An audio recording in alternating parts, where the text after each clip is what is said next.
Here's something we're not seeing in Western media very much.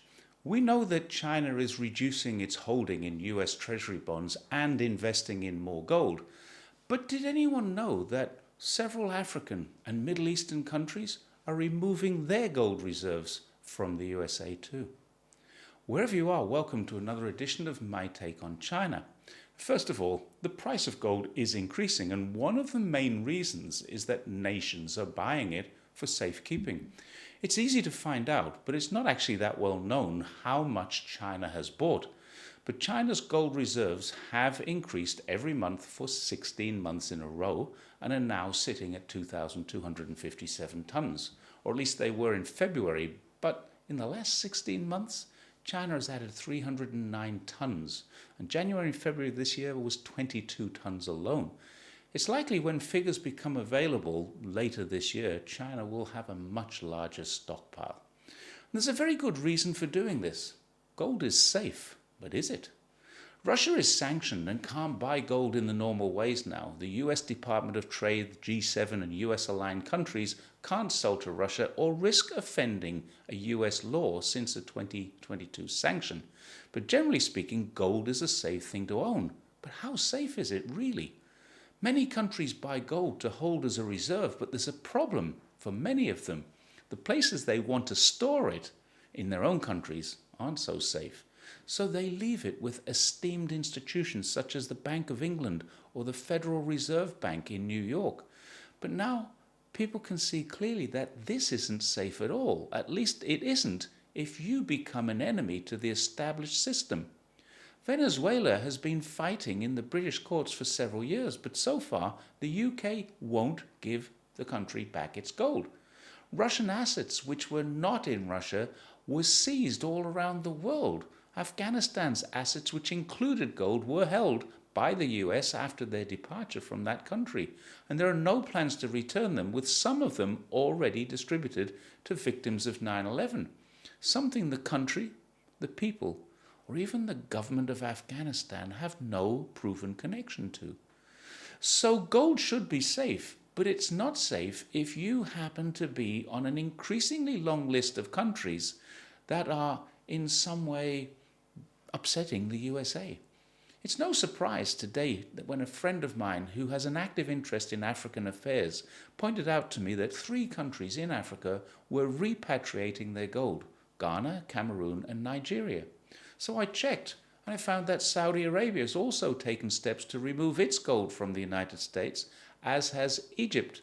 And it's no surprise, given that they are a founding member of BRICS, South Africa have done the same. Now this is big. There are several reasons why nations might want to have a greater control of their gold reserves than the US or UK would allow, but fear of sanctions or seizure are only 2 of them. A pan-African currency might be another one. A BRICS-led digital currency might be another. And both of these would require the countries that sign up to use them to have something that supports their economy. There's only a finite amount of gold available, and its value is only deemed high when it's in demand. So of course there are some risks associated. But compared with the risks posed by crossing the US or their allies, which it's a fairly safe bet that any movement by BRICS away from the US dollar as their preferred trading currency will do, those risks are manageable and predictable. The Center for Strategic and International Studies, CSIS, reported extensively on China's expansion in Africa and the fact that 43 African countries attended a highly positive and optimistic African summit. That was as early as 2007. The report focused on the benefits of China acting as a third party, and it did pose serious risks to US interests on the continent. Now, of course, that report was relatively calm and rational, since back in 2007, China wasn't seen as the threat that it is today. More recent reports would deal with debt trap myths and soft power grabs. But almost 2 decades later, South Africa hosted the most recent BRICS summit, and it invited every African nation. It's an almost certainty that people in Washington will be connecting those dots between China's growing influence and Africa's improving affluence, and the fact that the power balance is shifting from the military presence of former imperial powers to the construction of much needed infrastructure, trade, and the economic presence of China. Historically, the US and UK don't have a great record of allowing their power to slip out of their grip. They will not be happy with democratically elected governments making what they will assert are authoritarian decisions.